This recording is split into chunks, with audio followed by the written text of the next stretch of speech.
प्यारे बच्चों, इस वीडियो में हम कक्षा 9 गणित मनोहर रे, जिसमें हमारा डॉक्टर मनोहर रे की बुक है, अध्याय 1 है, संख्या पद्धत, प्रश्नावली है 81।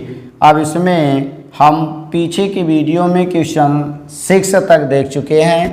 इसमें प्रश्न संख्या 7 से आगे के प्रश्नों को देखेंगे। तो चलिए इस प्रश्न को देखते हैं। तो क्या दे दिया है कि 0.9999 को कह रहा है P/Q के रूप में। सॉरी, यहाँ रहेगा P/Q के रूप में व्यक्त कीजिए। क्या आप अपने उत्तर से आश्चर्यचकित हैं? अपने अध्यापक और कक्षा के सहयोगियों के साथ उत्तर की सार्थकता पर चर्चा कीजिए। तो आइए पहले इसको हम हल करते हैं। तो हल में क्या मिलेगा हमारा, हम मान लेंगे, मानेंगे ये जो संख्या है ये x बराबर दिया गया है। तो x बराबर क्या है, 0.99 है।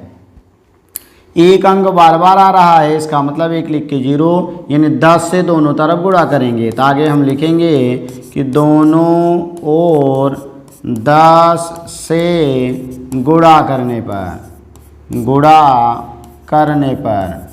तो जब हम 10 से गुणा करेंगे तो ये बनेगा 10x बराबर दशमलव एक स्थान दाईं ओर चला जाएगा।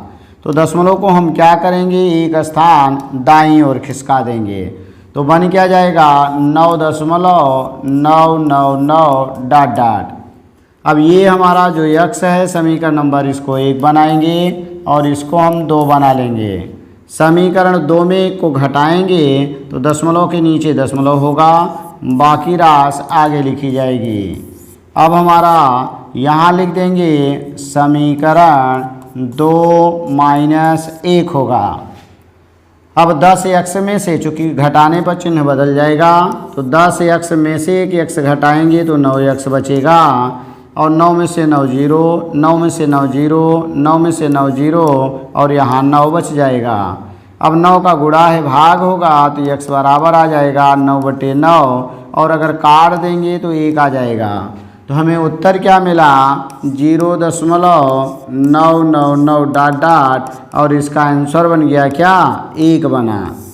चूँकि यहाँ हम देख रहे हैं इसका मान 1 से बहुत थोड़ा सा कम है, तो इसीलिए इसका मान जो आया है लगभग 1 के बराबर आ गया है।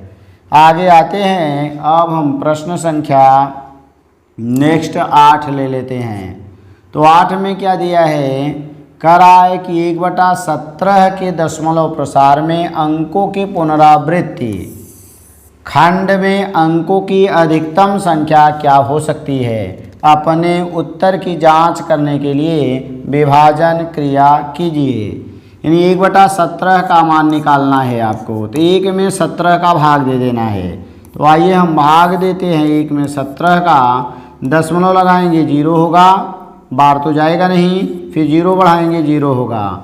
अब 17 का भाग दे देंगे। 17 × 5 = 85, तो 17 × 5 = 85 हो गया। तो यहाँ बचेगा 15, फिर दशमलव लगाए हैं 0 उतार सकते हैं। 17 × 8 = 136, 17 × 9 = 153 ज़्यादा हो जाएगा, 17 × 8 = 136 बनेगा। तो यहाँ आएंगे 4 आएगा, यहाँ 4 में से 3 घटा दिए 1 आया, फिर 17 का भाग दे देंगे तो बन जाएगा 17 × 8 फिर जाएगा 136 हो जाएगा। अब यहाँ 4 बचेगा, फिर एक 0 उतारेंगे, 17 × 2 = 34 मिल जाएगा। तो यहाँ 10 में से 4 घटाएंगे 6 आएगा, फिर एक 0 उतारेंगे, 17 × 3 = 51, यहाँ 51 लिखेंगे तो यहाँ बन जाएगा हमारा 9। अब बार नहीं जाएगा तो फिर हम क्या करेंगे, 9 में 0 लगाएंगे 90 हो जाएगा। फिर आ जाएंगे, इसी 17 का ही भाग हमें देना है। तो 17 × 4 = 68, 17 × 5 = 85, ये 85 हो जाएगा। 85 × 5 = 90, फिर 17 का भाग देंगे, 17 × 3 = 51, 17 × 2 = 34 बन जाएगा। तो 10 में से 4 6, 4 में से 1 बन जाएगा, 17 × 8 = 136, 17 × 9 = 153 हो जाएगा। फिर घटाएंगे तो 7 आएगा और यहाँ 5 5 से कैंसिल हो गया, 17 चौका 68 हो गया, 2 बचा, फिर 17 एक्का 17 हो गया, 3 बचा। अब इस 3 में फिर हमें भाग देना है क्योंकि अभी अंक का रिपीटेशन नहीं हो रहा है।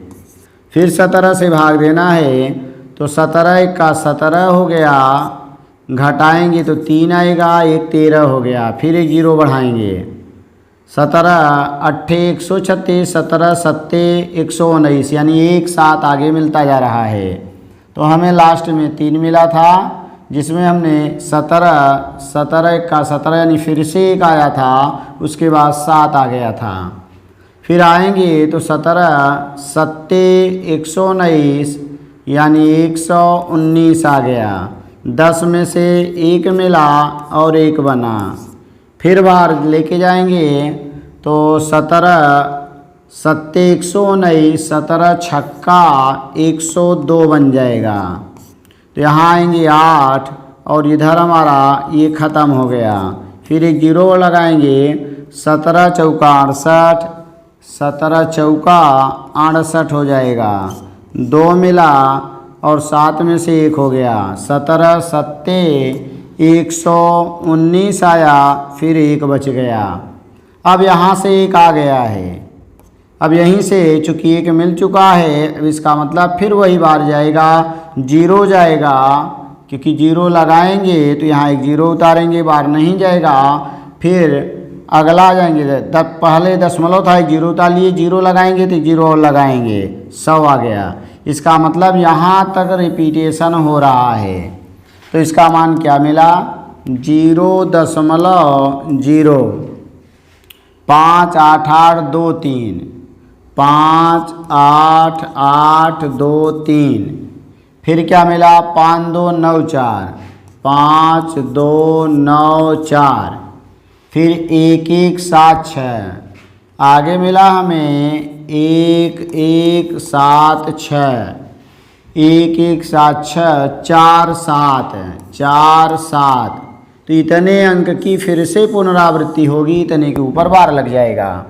अब यहाँ देखेंगे अंकों की संख्या कितना है पुनरावृत्ति में, तो 1 2 3 4 5 6 7 8 9 10 11 12 13 14 15 16। तो अंकों की संख्या क्या मिलेगी, 16 अंक मिलेगा, यानी पुनरावृत्ति के अंकों की संख्या। तो पुनरावृत्ति के अंकों की संख्या बराबर कितना हो जाएगा, 16 हो जाएगा, यानी 16 अंक आपको ये बार बार मिलते जाएंगे। आगे आते हैं क्वेश्चन नंबर 9 नेक्स्ट वाला। तो दे दिया है P/Q और Q ≠ 0 के रूप की परिमेय संख्याओं के अनेक उदाहरण लीजिए। माने हमें एक ऐसा परिमेय संख्या लेना है जो P/Q के रूप में हो लेकिन Q 0 ना हो, जहाँ PQ पूर्णांक है जिनका 1 के अतिरिक्त अन्य कोई उभयनिष्ठ गुणनखंड नहीं है और जिसका शांत दशमलव निरूपण यानी प्रसार है, यानी कुछ दूर जाकर ख़त्म हो जाना चाहिए। क्या आप यह अनुमान लगा सकते हैं कि Q कौन सा ग्रुप अवश्य संतुष्ट करना चाहिए। तो यहाँ हम आ जाएंगे, तो इसमें हम क्या करेंगे, ऐसा लेंगे जिसमें हर 2 या 5 का गुणनखंड हो, क्योंकि 2 और 5 के गुणनखंड में ही शांत दशमलव प्रसार हमें मिलता है। तो हम 1/2 ले सकते हैं, 1/4 ले सकते हैं, 2/5 ले सकते हैं, क्योंकि अगर इसको भाग देंगे तो ये शांत दशमलव आ जाएगा।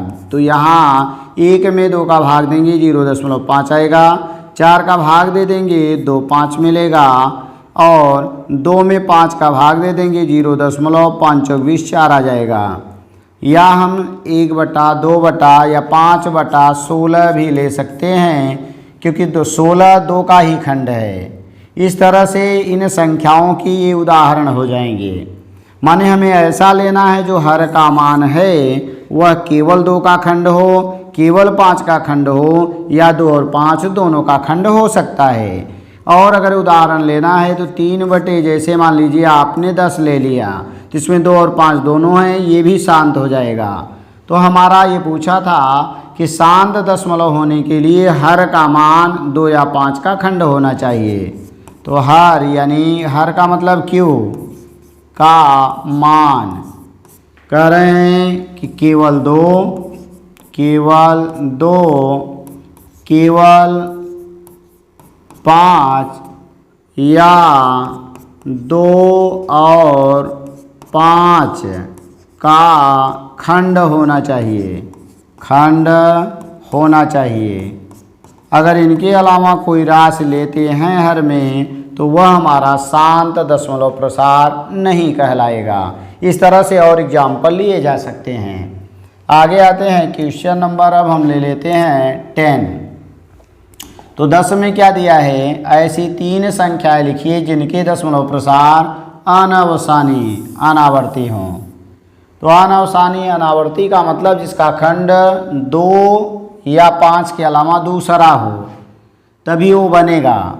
यानी एक होता है अनवसानी आवर्ती, यहाँ अनवसानी और अनावर्ती कह रहा है। इसका मतलब है कि जिसमें अंक बदल बदल के आते रहें। तो हल में हमें क्या मिलेगा, इसके उदाहरण जो कैंडी वाली राशियाँ होती हैं जिसको हम अपरिमेय संख्या कहते हैं, वही हमारे अनवसानी आवर्ती कहलाते हैं। तो हमारा कणी में 2 आ जाएगा क्योंकि इसका मान निकालते हैं 1.414 समथिंग, ये अंक बदल बदल के आता है।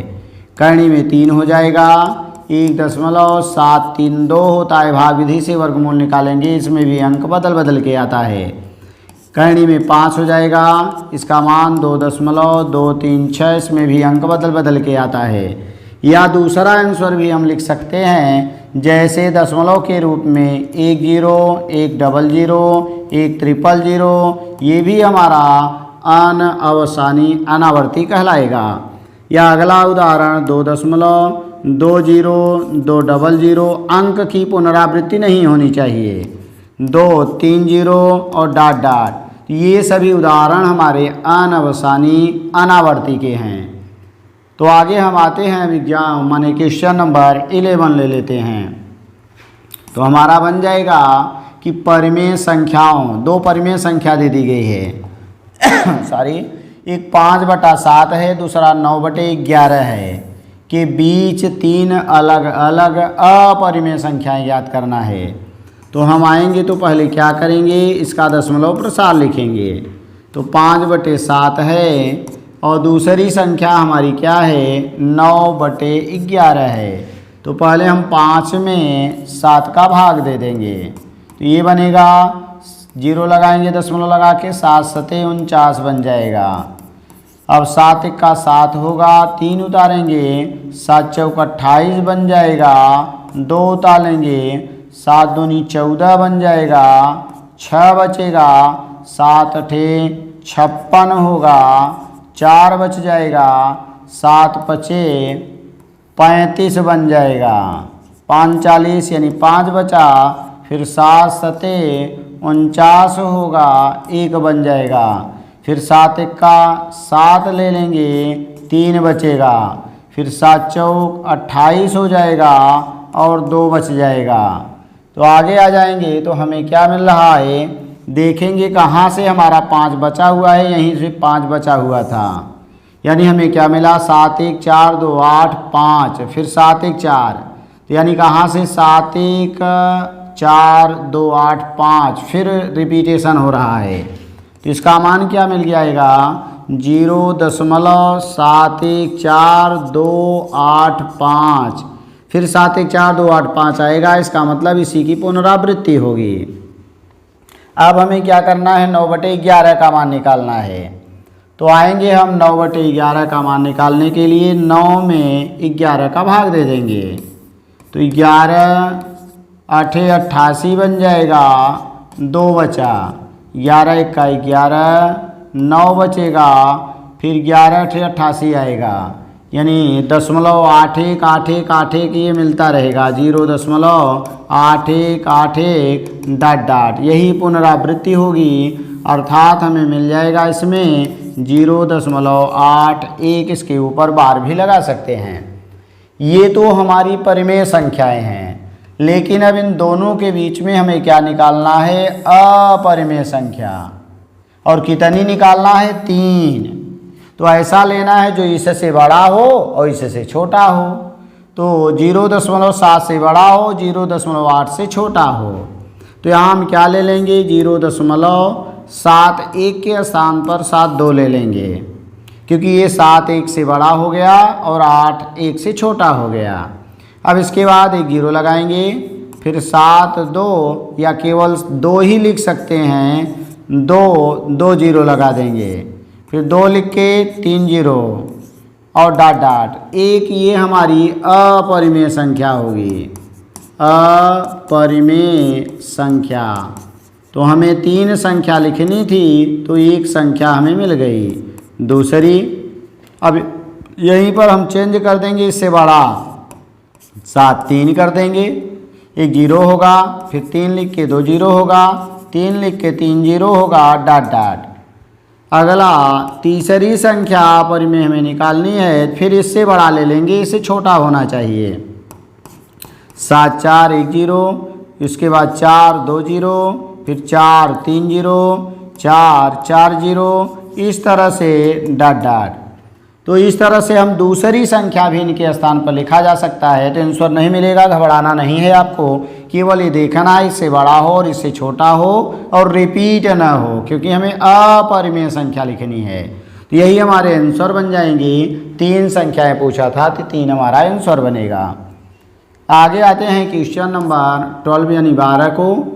बताइए कि निम्नलिखित संख्याओं में कौन कौन संख्याएं परिमेय और कौन कौन सी संख्याएं अपरिमेय हैं। तो हम आ जाएंगे करणी में 23 एक अपरिमेय संख्या है, क्योंकि ये किसी का वर्ग नहीं है।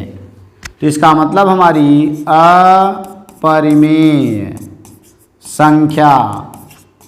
अब इसमें जो जो संख्याएं अपरिमेय वो हो जाएंगी और परिमेय संख्या को अलग कर देंगे। तो अपरिमेय संख्या में एक करणी में 23 मिलेगा, क्योंकि ये किसी संख्या का वर्ग नहीं है। ये 215 का वर्ग है, इसलिए परिमेय बनेगा। तो ये 225 हमारा परिमेय हो गया, यानी नंबर 1 वाला हमारा क्या बना, अपरिमेय। और ये देखेंगे कुछ दूर जाकर ख़त्म हो गया है, डॉट डॉट नहीं है, इसका मतलब ये हमारा परिमेय बना, तो इसमें आ जाएगा। इसमें एक तो नंबर 2 वाला मिला और नंबर 3 वाला भी इसी में आएगा, 0.3796 हो गया। अगला आ जाएंगे, इसमें डॉट डॉट लगा हुआ है, 4 7 8 4 7 8 4 7 8, पुनरावृत्ति हो रही है। और जिसमें पुनरावृत्ति होगी वह हमारा कहलाता है परिमेय संख्या। तो ये चौथा जो बनेगा ये परिमेय बन जाएगा, 7.478, फिर 4 7 8 और डॉट डॉट, क्योंकि यहाँ पुनरावृत्ति हो रहा है, इसलिए हमारा क्या कहलाएगा, एक परिमेय संख्या। तो ये क्वेश्चन नंबर 12 तक था। अब आगे इसके नीचे के प्रश्नों को हम नेक्स्ट पार्ट में देखेंगे। तो थैंक्स फॉर वॉचिंग।